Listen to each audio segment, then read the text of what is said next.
Assalamualaikum dan salam Sarawak Maju Makmur bersama saya Hafizah Munirah Mahrab. Berita malam ini memberi tumpuan dengan perkembangan pilihan raya kecil PRK Dewan Undangan Negeri Dun Jepak. Lebih banyak rumah mampu milik akan dibina di kawasan Jepak Jaya bagi memberi peluang kepada penduduk di kawasan berkenaan memiliki kediaman sendiri.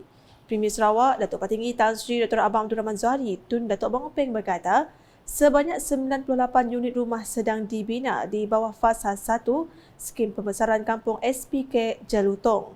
Menurut beliau, baki lebih 3,000 lagi unit rumah akan dibina secara tersusun yang dilengkapi pelbagai infrastruktur lengkap termasuk kemudahan internet berkelajuan tinggi.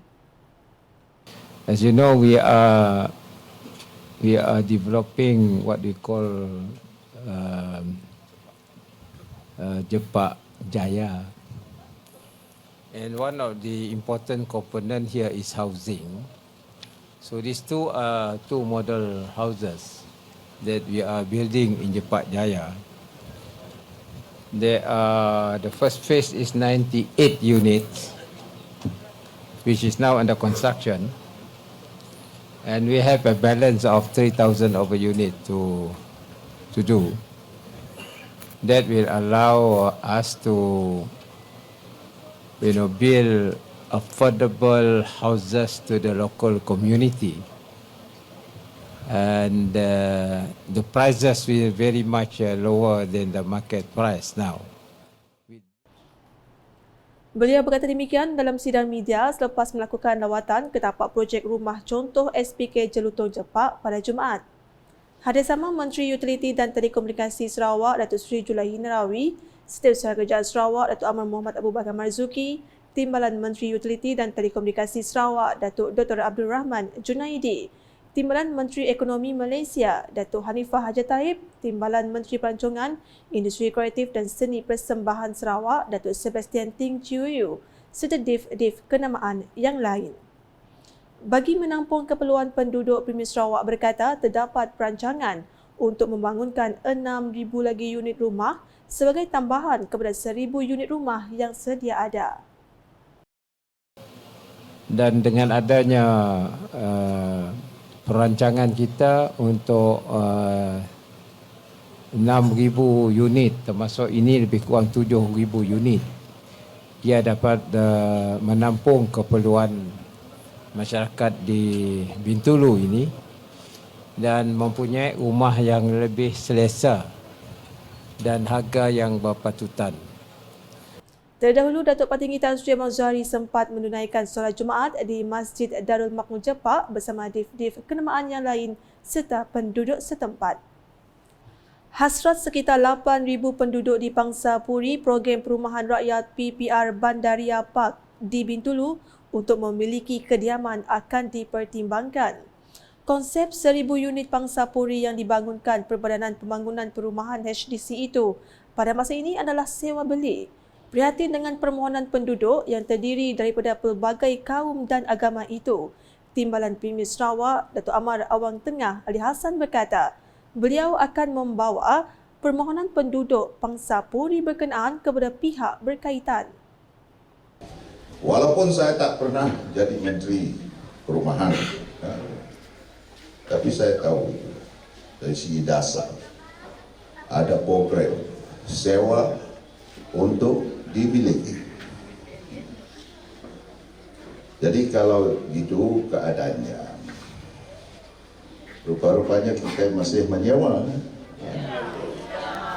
Jadi insya-Allah saya akan tengok, saya akan rodeng dengan HDC.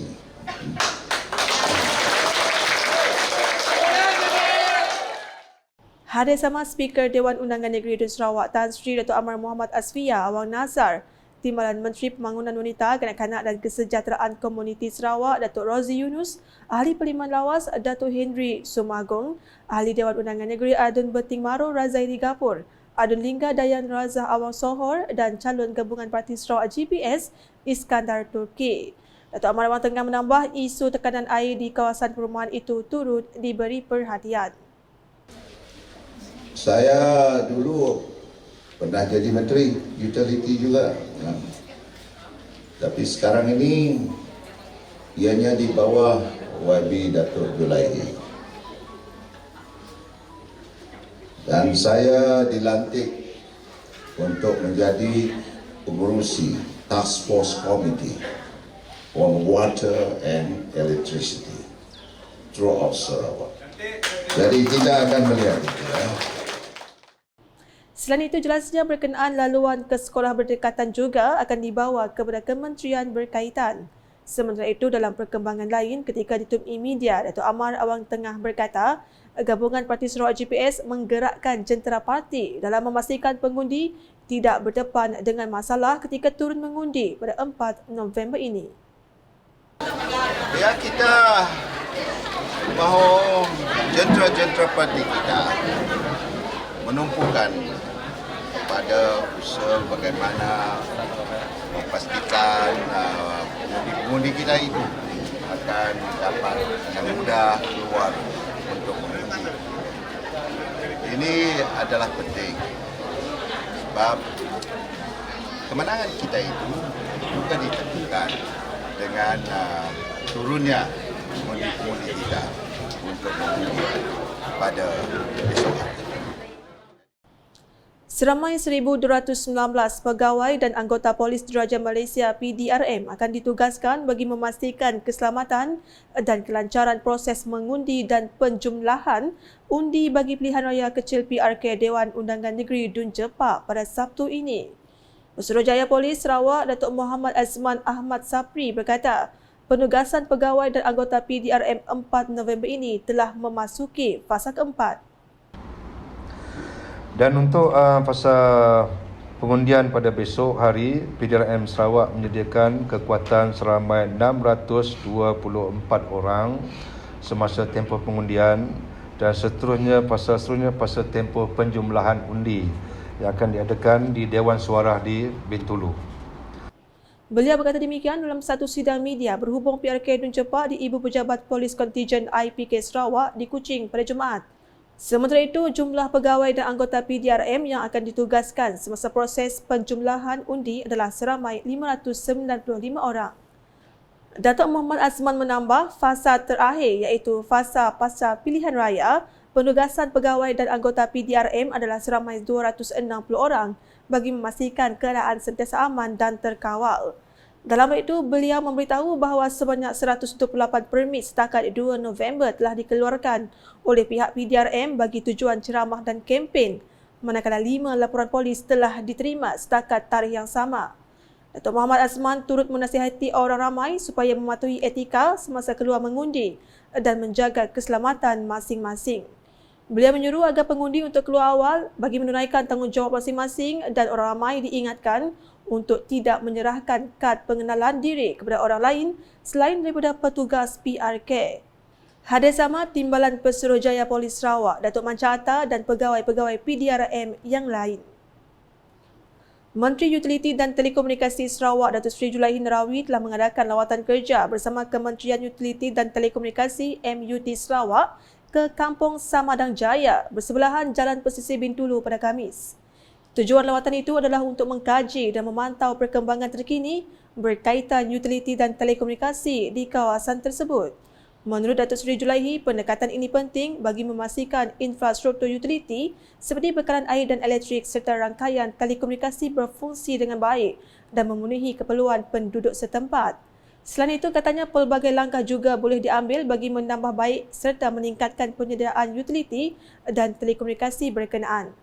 Lawatan itu turut disertai Timbalan Menteri Utiliti dan Telekomunikasi Sarawak, Datuk Dr. Abdul Rahman Junaidi, Setiausaha Tetap MUT Jafri Lias, Pegawai Khas kepada Premier Datuk Bujang Helmi Hazmi, Ketua Kaum Faizal Bojeng serta Ahli Jawatankuasa Kampung Samadang Jaya. Kerja-kerja pemasangan peralatan dan generator bagi projek pembinaan menara telekomunikasi Perbadanan Ekonomi Digital Sarawak SDEC di Sungai Segan hampir selesai. Menteri Utiliti dan Telekomunikasi Sarawak, Datuk Seri Zulaihi Narawi berkata, sebuah generator dan beberapa peralatan penting telah dipasang dan kini berjaya membekalkan elektrik ke tapak tersebut. Menurut beliau, langkah seterusnya adalah pemasangan antena diikuti pengaturcaraan sebelum menara boleh digunakan sepenuhnya. Ahli Dewan Undangan Negeri Adun Seboyau itu memaklumkan perkara itu ketika melawat ke tapak projek tersebut pada Khamis. Dalam hal itu, beliau menyatakan bahawa pemantauan berterusan akan dijalankan untuk memastikan kemajuan projek. Pindaan Kanun Tanah Negeri Sarawak KTN pada 2018 bukti Kerajaan Gabungan Parti Sarawak GPS prihatin dan mengiktiraf Tanah Hak Adat Bumi Putra NCR. Timbalan Menteri di Jabatan Pimit Sarawak Pemantauan Buruh Immigration dan Projek, Datuk Gerawat Gala berkata melalui pindaan KTN itu, tanah pemakai Menoa dan Pulau Galau juga telah diiktiraf sebagai tanah NCR dan diberi geran.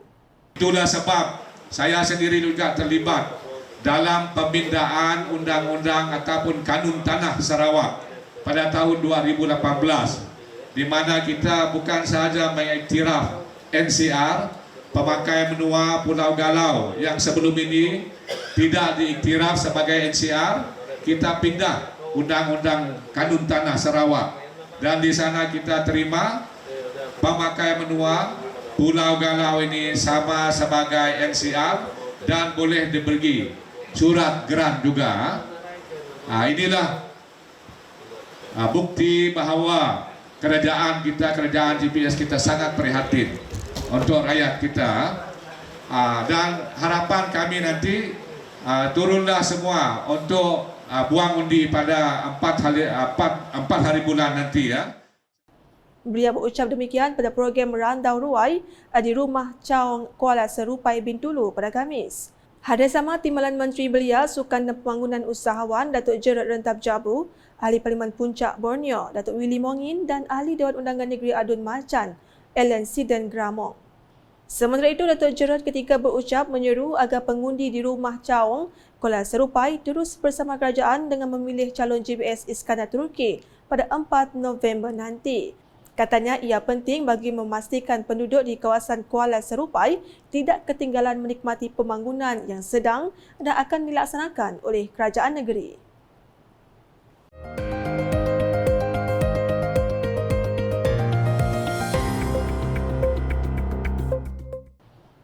Beralih ke perkembangan lain, Kongres Persekutuan Persatuan Veteran Asia FAVA 2023 ke-22 dan Kongres Persatuan Perubatan Veteran Malaysia MAFMA 2023 ke-33 yang sedang berlangsung dari 3 hingga 5 November di Pusat Konvensyen Borneo Kuching, PCCK menawarkan hub rangkaian untuk semua doktor veterina di seluruh dunia. Menteri Industri Makanan, Komoditi dan Pembangunan Wilayah Sarawak Datuk Seri Dr. Stephen Rudi Utom berkata, FAVA mengadakan kongres 2 kali setahun ini dengan tujuan untuk memajukan profesion veterina dan amalan perubatan veterina, akhirnya meningkatkan kualiti hidup bagi penduduk rantau Asia Oceania. Katanya kongres tahun ini telah menerima perwakilan dari lebih 15 negara seperti Malaysia, Filipina, Thailand, Myanmar, Vietnam, Jepun, Korea, Taiwan, Indonesia, India serta Amerika Syarikat dan Belanda. Seramai 80 penceramah dengan kehadiran 39 penceramah antarabangsa dari 17 negara telah dijemput untuk berkongsi kebijaksanaan, pengetahuan dan kepakaran mereka kepada para perwakilan. Beliau berkata demikian dalam sidang media selepas majlis perasmian Persekutuan ke-22 Persatuan Veterina Asia dan Kongres Persatuan Perubatan Veterina Malaysia ke-33 2023 di BCCK pada Jumaat. Jelasnya lagi adalah amat penting untuk mengkaji bagaimana cara untuk meningkatkan kesejahteraan haiwan di negeri ini.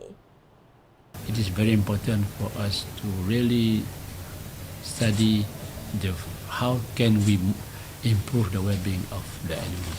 We are being tasked by the government as a policy maker to make sure that we are able to all the time be able to facilitate not only in our enforcement of law, but also to work together with those who are dealing with animals and so on to make sure that all these problems that we can foresee be able to we can move forward with the kind of challenge in the future.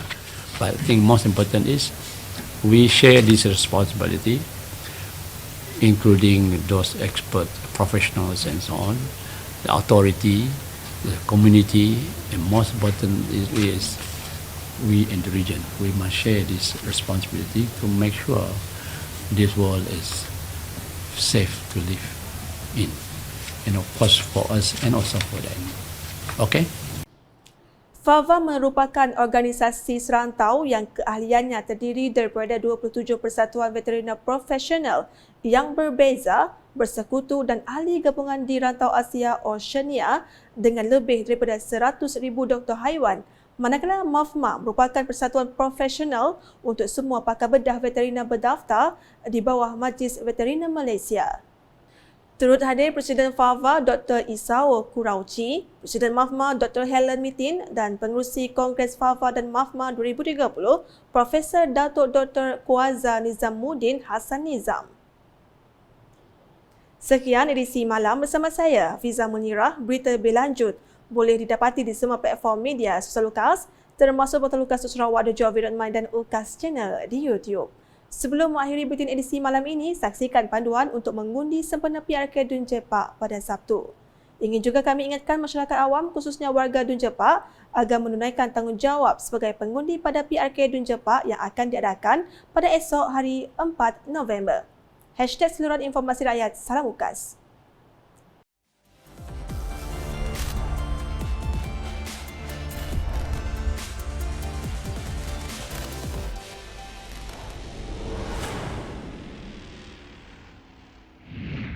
Pilihan Raya Kecil N67 Jepak, Suruhanjaya Pilihan Raya telah menetapkan hari mengundi pada hari Sabtu 4 November 2023. Warga negara yang telah berdaftar boleh menyimak status pendaftaran mereka untuk mengetahui pusat mengundi dan juga saluran mengundi. Kita boleh membuat semakan di laman web SPR iaitu My SPR SEMA.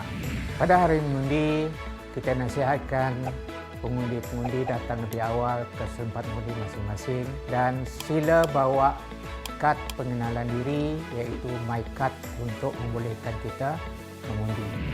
Pada hari mengundi, pengundi-pengundi yang belum mengetahui saluran tempat mengundi, mereka boleh pergi ke Barung SPR untuk mendapatkan slip pengundian untuk mereka mengetahui di mana saluran mereka yang akan mengundi nanti. Setelah mengetahui saluran pengundian, melalui slip pengundian telah dikeluarkan oleh SPR, pengundi berkenaan boleh terus pergi ke saluran yang telah ditetapkan. Dalam saluran mengundi, setelah dikiriman pengundi disemak oleh kerani SPR, pengundi akan dikendaki mencelup jari telunjuk kiri ke dalam botol dakwat kekal bagi memastikan pengundi berkenaan telah hadir mengundi. Penggunaan dakwat kekal dalam pilihan raya adalah untuk mengelak pengundian 2 kali. Dalam pilihan raya, setiap pengundi dikendaki memilih seorang calon sahaja. Sekiranya pengundi memilih 2 calon atau lebih, kertas undi pengundi berkenaan akan dikategorikan sebagai kertas undi yang ditolak. Satu undan daripada anda amatlah berharga demi masa depan negara. Kepada pengundi-pengundi Dun Jepak, turunlah beramai-ramai pada 4 November nanti. Tunaikan tanggungjawab anda sebagai seorang pengundi.